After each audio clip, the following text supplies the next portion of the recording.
자라는 환경이 그래서 중요한 이유가 되죠. 사람은 누구나 모국어가 있다고 합니다. 어려서 부모님에게 항상 듣고 자란 그런 말, 모국어가 있다고 합니다.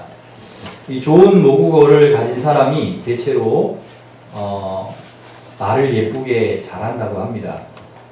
좋지 않은 모국어를 가진 사람은 말이 거칠고 예쁘지 않다고 합니다. 그래서 이 남자와 이 여자와 결혼하기 전에 한 가지를 꼭 봐야 된다면 부모님을 보라는 것이죠. 부모님이 어떤 분인가. 부모님들이 어떤 언어를 쓰시는지 보면 이 남자, 이 여자의 모국어를 알 수 있다고 합니다. 부모님이 막 그냥 욕을 하고 막 거친 말을 하고 막 그러면 이 남자, 이 여자의 언어도 그럴 가능성이 매우 높다는 것이죠. 연애할 때는 잘 모른다고 합니다. 그때는 모국어를 숨기고 좋은 말만 하기 때문에, 예쁜 말만 하기 때문에 모를 수 있습니다. 그런데 결혼하고 나면 드디어 이제 본래 언어가 나온다고 합니다. 모국어가 나온다고. 그래서 편해지고 익숙해지니까 원래 본 모습이 이제 나오는 것이죠. 그래서 연애할 때 들어보지 못했던 그런 이야기들이 막 결혼하고 나서 막 나오니까 막 상처를 받고 막 힘들고 막 그렇게 되는 거죠. 그런데 몰랐을 뿐이지 원래 그분의 언어는 그랬습니다. 예의 바르고 멋있었던 언어는 어디로 다 가버립니다. 그래서 변했다고 이야기를 합니다. 아, 이 남자가 변했어요. 우리 남편이 변했어요. 연애할 때는 안 그랬는데 변했어요. 그런데 변한 게 아니라 원래대로 돌아간 것입니다. 그 인간은 원래 그랬습니다. 그래서 아직 여러분 결혼 안 한 분이 계시면 외모를 보지 마시고 그 사람의 언어를 보라고 추천을 드립니다. 언어가 어떤 언어를 쓰시는가, 어떤 말을 사용하는가. 외모는 오래 못 갑니다. 외모는 오래 못 가는데 언어는 오래 갑니다. 어떤 말을 많이 사용하는가, 말이 예쁜가, 말이 정말 품위가 있는가, 이런 것들을 보셔야 합니다. 그런데 목사님, 저는 이미 결혼을 했는데요. 우리 남편은, 우리 아내는 언어가 안 좋은데 그럼 어떻게 하나요?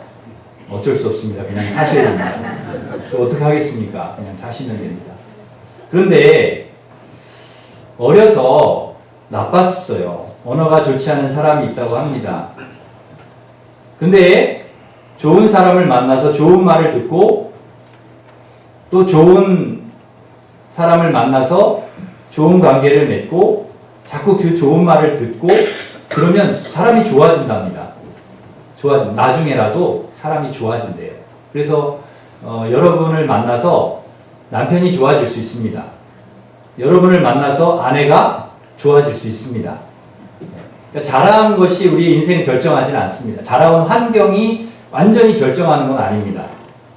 좋은 사람을 만나고 좋은 아내를 만나고 좋은 남편을 만나서 좋은 이야기를 많이 듣고 격려를 듣고 칭찬을 듣고 따뜻한 그런 어떤 환경에서 지내다 보면 사람이 좋아진다는 것입니다.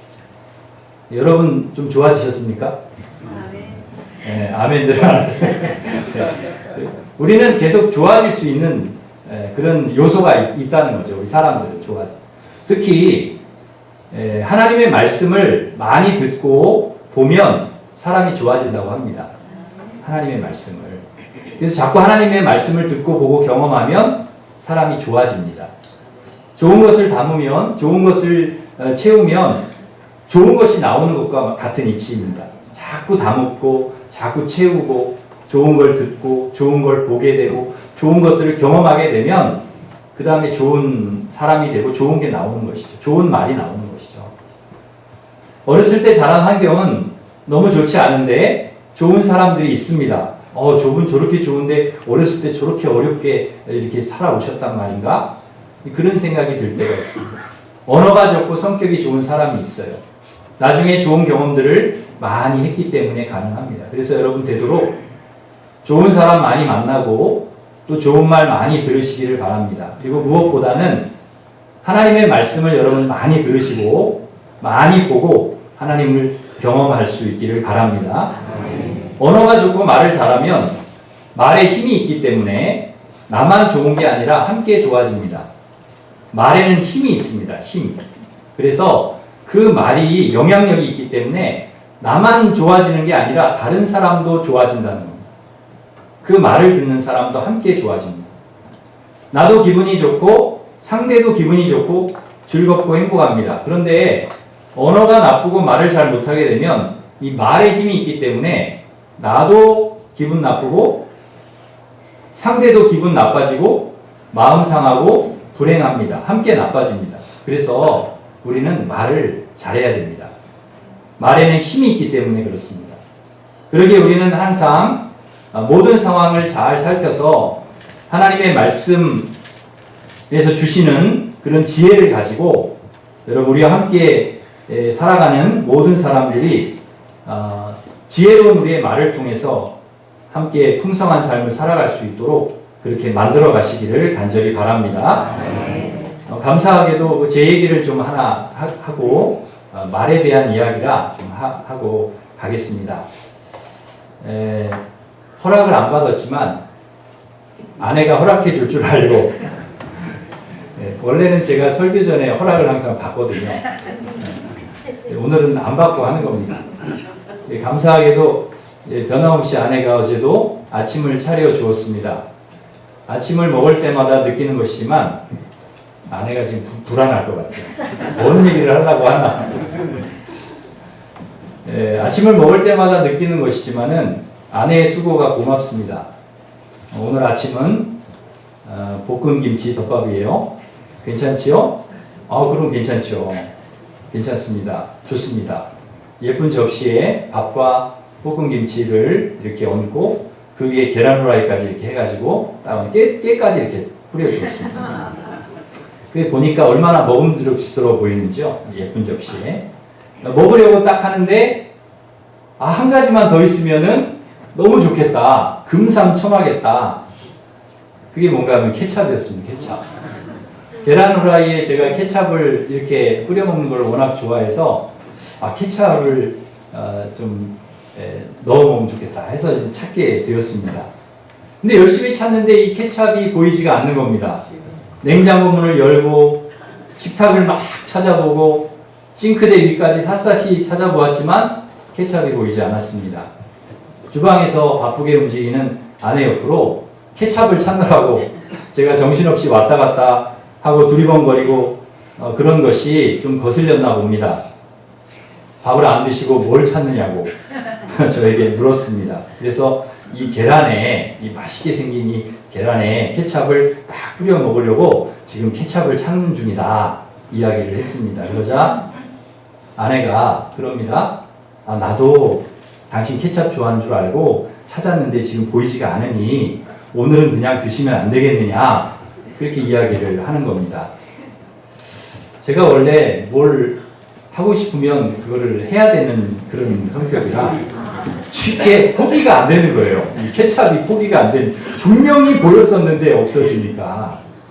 그래서 좀 더 찾아보겠다 하고 찾으니까 그때부터 아내의 심기가 불편했는지 케찹은 몸에 좋지도 않은데 왜 드시려고 하냐. 계란은 그냥 먹는 것이 좋은 것인데 왜 가공한 소스를 뿌려 드시려고 하느냐. 가공식품은 안 좋다. 그러자 듣고 있던 아이들까지 가세를 해서 아빠는 소스를 너무 좋아하신다. 소스는 달고 짜기 때문에 몸에 좋지 않다. 건강 안 좋아지면 어떻게 하려고 하냐. 잘못하면 죽을 수도 있다. 세상에 제가 케찹 뿌려 먹으려다가 죽기 직전까지 가게 되었습니다. 저 나름대로 질 수 없어가지고 변명을 했습니다. 한참. 내가 자주 먹는 것도 아니고 어쩌다가 한번 뿌려 먹는 거 아니냐. 그거 한번 뿌려 먹겠다는데 뭐 그렇게 뭐라고 하냐. 어쩌다 먹는 것은 건강에 괜찮다. 아니다. 그건 축적된다. 쌓인다. 좋지 않다. 즐거운 식사 시간이 되어야 될 시간에 케찹 때문에 전쟁터가 되었습니다. 결국 승자 없는 전쟁은 시끄러워서 밥 못 먹겠다고 외치는 아들의 중재로 끝이 나게 되었습니다. 네, 알았습니다. 하고 그냥 먹었으면 좋았을 것을 하는 생각이 들었습니다. 그러면 모두가 편안하게 즐겁게 식사할 수 있었을 것을 괜히 고집을 부렸구나 하는 생각이 들었습니다. 별것 아닌데 괜히 말싸움을 했구나. 지구 평화와 민족 통일을 위해서 싸우는 일은 거의 없지요. 별거 아닌 일, 사소한 일. 그러나 결국 저는 온 집안을 뒤져서 케찹을 찾아 뿌려 먹었습니다. 김치 냉장고에 있더라고요. 별거 아닌 일인 것 같은데 서로 이해하고 존중하지 않으면 말로 인해서, 별것 아닌 말로 인해서 마음이 상할 수 있고 기분이 안 좋아질 수 있고 서로 힘들어질 수 있겠구나 하는 것을 깨닫는 시간이었습니다. 이기주 작가가 쓴 언어의 온도라고 하는 책이 있습니다. 제가 그 책을 읽다가 아주 참 마음에 와닿는 부분이 있어서 좀 읽어드리고 싶어서 그대로 옮겨다가 제가 읽어드리겠습니다. 얼마 전 5호선 공덕역에서 생각지도 않은 깨달음을 얻었다. 사소한 장면 하나가 내 마음에 훅 하고 들어왔다. 퇴근 시간. 콩나물시루 같은 전동차에 가까스로 몸을 밀어넣었다. 혹시나 했는데 역시나 빈자리가 없었다. 승객들을 이렇게 불러봤다. 절반은 고개를 푹 숙인 채 뭔가를 들여다보고 있었고 어떤 이들은 전화를 걸거나 동승한 사람과 왁자지껄 이야기꽃을 피우고 있었다. 경로석에 앉은 노 부부의 모습이 눈에 들어왔다. 백발이 성성한 할아버지가 할머니 옆에서 휴대폰으로 뉴스를 이렇게 보고 있었는데 제법 시끄러웠다. 게다가 어르신은 뉴스 한 꼭지가 끝날 때마다 어허, 아유 이런 추임새를 꽤 격하게 넣었다. 휴대폰에서 흘러나오는 앵커 멘트와 어르신의 목소리가 객차를 점령하다시피 했다. 그 모습을 지켜보던 할머니가 할아버지의 손등에 살포시 손을 얹으며 말했다. 여보, 사람들 많으니까 이어폰 끼고 들으세요. 이어폰 끼고 보세요. 그러자 할아버지는 아 맞다, 알았어요. 아이고 당신 말 들을게요. 그렇게 대답을 했다. 그리고는 주머니에서 주섬주섬 이어폰을 꺼내더니 보일 듯 말 듯한 엷은 미소를 지으며 천천히 귀에 꽂았다. 이런 일련의 동작이 마지못해 하는 행동은 아니었다. 그 모습을 보는 순간 아이고 알았어요. 당신 말 들을게요. 라는 그 어르신의 한마디가 내 귀에는 나 여전히 당신을 사랑해요. 당신 말 들을게요. 라는 문장으로 들렸다. 흔히들 말한다. 상대가 원하는 걸 해주는 것이 사랑이라고. 하지만 그건 작은 사랑인지도 모른다. 상대가 싫어하는 걸 하지 않는 것이야말로 큰 사랑이 아닐까. 사랑의 본질이 그렇다. 사랑은 함부로 변명하지 않는다. 사랑은 순간의 상황을 모면하기 위해 이리저리 돌려 말하거나 방패막이가 될 만한 부차적인 이유를 내세우지 않는다. 사랑은 핑계를 댈 시간에 둘 사이를 가로막는 문턱을 넘어가며 서로에게 향한다. 저는 이 글을 읽으면서 나도 아내 말을 들을 걸 그런 생각을 하게 되었습니다. 상대의 말을 진심으로 들어주고 경청하는 것이 얼마나 중요한지 모릅니다. 말 한마디가 큰 아픔과 상처가 되기도 하지만 우리에게 큰 힘과 위로가 되기도 합니다. 그래서 우리는 말을 잘해야 됩니다. 특별히 우리 하나님의 사람들은 하나님의 말씀, 가장 힘 있는 말, 가장 소중한 말, 가장 귀한 말을 많이 하나님의 말씀을 듣는 우리들은 더 말을 잘해야 됩니다. 더 아름다운 말을 해야 되고 더 선한 말을 해야 되고 더 많은 사람들에게 위로가 되고 힘이 되는 말을 해야 할 줄 믿습니다. 말을 잘한다는 것은 청산유수와 같이 설득력 있게 말을 잘하는 것을 말하는 것이 아닙니다. 상대방을 생각하고 마음을 헤아리고 존중하고 배려하여 경우에 맞는 말을 딱 하는 것, 그것이 말을 잘하는 것입니다. 잠언 25장 11절에 보면 이렇게 말씀합니다. 경우에 합한 말은 아로새긴 은쟁반의 금사과다. 여러분, 이 은쟁반의 금사과 얼마나 아름답습니까? 얼마나 귀합니까? 그런데 우리의 말이 우리의 그 분위기와 상황과 모든 다른 사람들을 배려해서 하는 그 좋은 말이 이렇게 아름다울 수 있다는 것입니다. 좋을 수 있다는 것입니다. 그러기에 말은 얼마나 중요한지 모릅니다. 사랑하는 성도 여러분, 여러분 말에는 힘이 있습니다. 여러분의 말에는 힘이 있습니다. 그래서 여러분 말 잘하시기를 바랍니다. 여러분의 기분대로 말을 하면 안 됩니다. 여러분이 화난 대로, 여러분의 감정대로 이야기를 하면 그러면 어려움이 올 수 있습니다. 부드러운 말, 과격한 말이 아니라 부드러운 말, 비판하는 말이 아니라 칭찬과 격려의 말, 분노의 말이 아니라 온유한 말, 차가운 말이 아니라 따뜻한 말, 원망과 불평의 말이 아니라 감사의 말을 여러분 하시기를 바랍니다. 저주의 말이 아니라, 비꼬는 말이 아니라 축복의 말, 불신앙의 말이 아니라 믿음의 말, 아픔과 상처를 주는 말이 아니라 힘과 위로를 주는 귀한 말을 하시기를 바랍니다. 이것이 나도 행복하고 나도 기쁜 일이지만 다른 사람에게 기쁨을 주고 행복을 주는, 힘을 주는 그런 말이 될 수 있습니다. 오늘 말씀을 보면 아브라함이 참 힘들어합니다. 이럴 때 위로가 필요하고 이럴 때 좋은 말이 필요하죠. 아브라함이 너무 힘들어합니다. 막 괴로워합니다. 힘들어 죽겠다는 것입니다. 여러분 믿음의 조상 아브라함도 힘들어할 때가 있네요. 근데 뭐 아브라함뿐만 아니라 우리도 다 마찬가지입니다. 우리도 힘들 때가 있고 아플 때가 있고 어려울 때가 있죠. 언제 아브라함이 힘들어하는가 하면 아내 사라가 단단히 화가 났을 때입니다. 이거는 저도 공감이 됩니다. 네. 아브라함이 이렇게 힘들어하는 걸 저도 이해가 되더라고요. 아내가 막 화가 났을 때, 심기가 불편할 때 그때 힘들어합니다. 근데 아내가 어떤 일로 화가 났는가 하면 첩 하갈의 아들이 자기 아들 이삭을 괴롭히고 이렇게 놀릴 때 너무 화가 났습니다. 얼마나 화가 났는지 아브라함에게 이 하갈하고 이스마엘을 우리 집에서 쫓아내버려라. 그렇게 이야기를 합니다. 그 일 때문에 아브라함이 11절에 보니까 매우 근심이 되었더니 그랬습니다. 매우 근심이 되었다. 아무리 여러분 첩이고 첩의 아들이지만 아브라함에게는 아내이고 아들입니다. 쫓아내기가 어렵지요. 고민이 될 수밖에 없는 것입니다. 자칫 저 두 사람 쫓아내지 않으면 사라가 내가 나가겠다고, 내 이삭하고 내가 나갈 테니까 당신 마음대로 하라고 그럴 판입니다. 그러니 어찌 고민이 되지 않을 수 있겠습니까? 그때 하나님께서 고민하는 아브라함에게 답을 주십니다. 12절 보시면 근심하지 말고 사라 말을 들으라 그렇게 말씀합니다.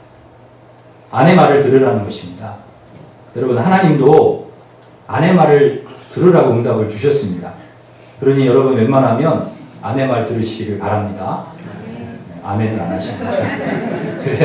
그래야 가정이 평안합니다. 그래서 아브라함이 떡과 물을 그 하갈에게 어깨에 메어주고 진짜 쫓아냅니다. 하나님께서 아내 말 들으라 하니까, 사람 말 들으라니까 저 쫓아내요. 어렵지만 가슴 아픈 일이고 힘든 일이지만 그렇게 하는 것입니다.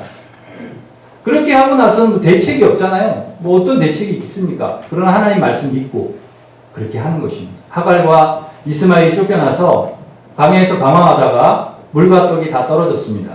먹을 것도 없고 살 집도 없습니다.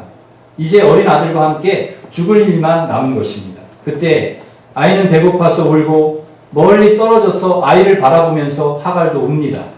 그 인생이 기가 막히고 어미 잘못 만나서 저렇게 고생하고 굶어 죽을 아들이 너무 불쌍해서 목 놓아 우는 것입니다. 여러분 광야에서 울어봐야 누가 그 울음소리를 듣겠습니까? 누가 두 모자의 그 딱한 형편을 도와줄 수 있겠습니까? 아무도 도와줄 리가 없는 거예요. 그런데 바로 그때 가장 힘들고 외롭고 어려울 때 하나님께서 하갈과 아이의 우는 소리를 들으십니다. 하나님이 들으세요. 그리고 하나님께서 하갈을 위로하시고 하갈에게 말씀하십니다. 17절에 뭐라고 얘기하십니까? 하갈아 무슨 일이냐? 네, 이렇게 음악이 나올 수도 있습니다.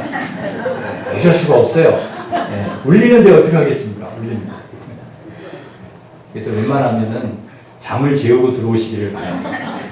웬만하면 교회 들어오실 때 잠을 잘 재우고. 어디까지 하갈 얘기하고 있었습니다. 그 7절에 보면 하가라 하나님께서 그 울고 있는 하갈에게 하나님 그 소리를 들으시고 하나님이 응답을 해주세요. 말씀해 주세요. 하갈아 무슨 일이냐. 들어가지 마라. 내가 내 소리를 다 들었다. 내 아들의 우는 소리도 들었다. 일어나 그 아이를 일으켜서 내 손으로 붙들어라. 내가 그 아이 큰 민족 이루게 해주겠다. 그리고 하갈의 눈을 이렇게 여셔서 샘물을 찾아서 그 아들을 마시게 합니다. 하나님 그렇게 해주시는 거예요. 여러분 하갈에게 가장 큰 힘이 된 것은 아브라함이 아닙니다. 사라가 아니에요. 사람이 아닙니다. 가장 힘들고 어려울 때 하나님이 그들의 소리를 들어주시고 하나님 그를 위로해 주시는 거예요. 하나님이 도와주시는 거예요. 가장 힘들 때, 어려울 때, 눈물을 흘릴 때, 정말 도움이 필요할 때 하나님께서 하갈에게 찾아오셔서 말씀으로 위로해 주셨고 힘이 되어 주셨습니다. 그리고 하갈이 하나님이 주신 힘으로 일어나서 힘을 내서 그 아들 손 붙들고 그리고 걸어가는 것입니다. 찬송가 419장 2절에 이런 가사가 있습니다. 주 날개 및 나의 피난처 되니 내가 거기서 쉬기를 원한다. 세상이 나를 위로치 못하나 세상이 나를 위로치 못하나 주님이 나를 위로해 주셔서 평화를 거기서 누리리라. 여러분 세상이 나를 위로해 줄 것 같지만 그렇지 않죠. 사람이 나를 위로해 줄 것 같지만 그렇지 않습니다. 주님께서 하갈에게 진정한 위로와 평안을 주시는 것입니다. 그럼 저는 지난주에도 말씀드렸지만 우리가 언제 실망이 되고 힘든가 하면 그럴 거라고 예상하지 못했던 사람이 우리를 버리고 등 돌릴 때 실망이 되고 힘이 듭니다. 사실 사람 때문에 실망할 때가 얼마나 많은지 모릅니다. 그것도 우리와 상관없는 사람이면 괜찮습니다. 우리와 먼 사람이면 괜찮아요. 그런데 우리가 너무 가까운 사람, 내가 믿었던 사람, 나를 너무 잘 아는 사람, 그럴 거라고는 전혀 생각하지 않은 사람이 섭섭하게 할 때, 배신할 때, 등 돌릴 때, 아브라함과 같은 사람이 나를 버릴 때, 사라와 같은 사람이 나를 쫓아낼 때, 그때 힘이 든 것입니다. 그런데 여러분, 사람은 언제든지 그럴 수 있습니다. 사람을 믿었다가 실망하는 경우가 얼마나 많습니까?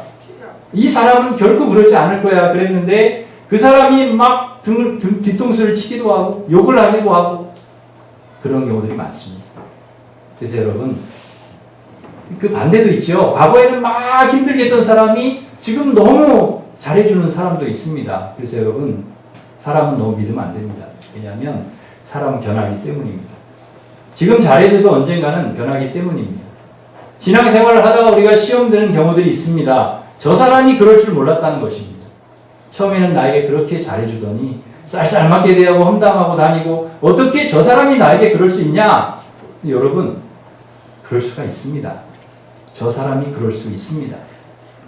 여러분 하나님이 아닌 이상은 사람은 언제나 그럴 수 있습니다. 변할 수가 있어요. 그래서 우리가 꼭 기억해야 될 것은 사람을 믿어야 할 존재는 아닙니다. 사랑해야 될 존재라는 것입니다. 우리는 이걸 잊지 말아야 됩니다.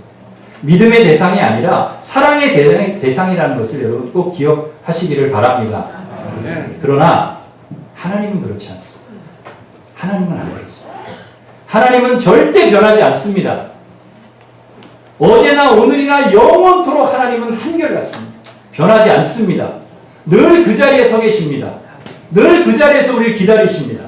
늘 그 자리에서 우리를 도와주십니다. 이것이 사람과 하나님과의 가장 큰 차이입니다. 사람은 변하지만 하나님은 절대 변하지 않으시는 것입니다. 한번 우리를 사랑하기로 마음 먹으셨으면 끝까지 사랑하십니다. 사람은 사랑한다고 했다가 배신하기도 하고 떠나기도 하지만 하나님은 절대 그러시지 않습니다. 끝까지 우리를 붙들고 끝까지 사랑의 줄을 놓지 않고 우리를 버리지 않고 사랑하십니다.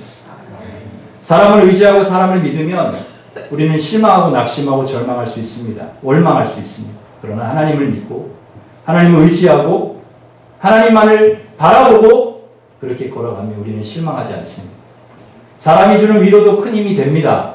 믿었던 사람이 사랑하는 사람이 내게 위로해주고 격려해주고 내 말을 들어주면 큰 위로가 되고 힘이 됩니다. 그러나 우리에게 진정한 힘과 위로가 되는 것은 하나님의 말씀입니다. 하나님께서 말씀을 통해 우리에게 위로해 주시고 힘을 주십니다. 그것이 진정한 위로이고 힘입니다. 하나님께서 우리에게 뭐라고 말씀하십니까? 두려워하지 말라는 것입니다. 놀라지 말라는 거예요. 이 세상에 두려워할 일, 놀랄 일 정말 많습니다. 그런데 그러지 말라는 것입니다. 왜? 내가 너와 함께 하니까. 내가 널 도와줄 거니까. 내가 널 붙들어 줄 거니까. 늘 한결같이 변함없이 그렇게 할 거니까 두려워하지 말라는, 이것이 여러분에게 하나님이 주시는 말씀입니다. 철석같이 믿었던 남편과 아내와 아이들, 부모님, 친구, 이웃, 믿음의 형제, 물질, 언젠가는 여러분 다 떠날 때가 옵니다. 다 떠날 것입니다. 그리고 실망한 날도 옵니다. 그러나 다 떠나도, 다 배신해도, 다 등을 돌려도 여러분 기억하십시오. 하나님은 절대 여러분 떠나지 않고 절대 여러분 버리지 않으시고 여러분과 함께 하시고 여러분 끝까지 함께 가실 것입니다. 다 비난하고 다 돌을 던지고 치려고 해도 주님은 여러분의 편입니다. 여러분을 지켜주십니다. 요한복음 8장에 보면 가늠한 여인을 사람들이 끌고 왔습니다. 질질 끌고 왔습니다. 그리고 예수님 앞에 턱 하고 던져 넣으면서 돌을 들어 죽이려고 합니다. 눈에 살기가 가득합니다. 눈에 핏줄이 섰습니다. 어떻게 하면 좋겠냐고 예수님을 몰아붙입니다. 모두가 다 돌을 들고 치려고 합니다. 여인의 편에 선 사람은 한 사람도 없었습니다. 그러나 예수님은 그 여인의 방패막이가 되어 주셨습니다. 예수님은 너희 중에 죄 없는 자가 먼저 돌로 치라 말씀하셨습니다. 그러자 사람들이 들고 있던 돌을 하나 둘 내려놓고 그 자리를 떠났습니다. 이 말씀은 여인을 살리는 생명의 말씀이었습니다. 이 말씀으로 여인은 살았습니다. 죽어야 될 여인이 살았습니다. 하나님의 말씀은 우리의 영혼을 살리고 우리의 생명을 살리고 우리를 치료하는 하나님의 말씀인 줄 믿습니다. 그 말씀으로 우리가 사는 것입니다. 그 말씀으로 우리가 살아가는 것입니다. 예수님 말씀하십니다. 여인에게 다시는 가서 죄를 짓지 말라. 그 말을 들을 때 여인은 하염없이 울었을 것입니다. 주님의 그 말을 듣고 하염없이. 예수님의 말씀은 치유와 회복의 말씀이었고 여인을 살리는 생명의 말씀이었습니다. 그리고 지금도 주님의 말씀은 아브라함이나 하갈, 가늠한 여인에게 뿐만 아니라 오늘을 살아가고 있는 힘들게 버겁게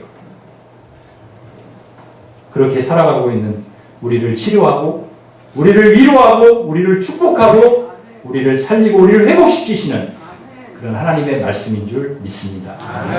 이 주님의 말씀을 여러분 붙들고 이 말씀으로 여러분 힘을 얻고 믿음으로 승리하는 그런 하루하루를 여러분 살아가시기를 간절히 바랍니다. 여러분 안에는 하나님의 말씀이 있습니다. 하나님의 말씀이 우리의 힘입니다.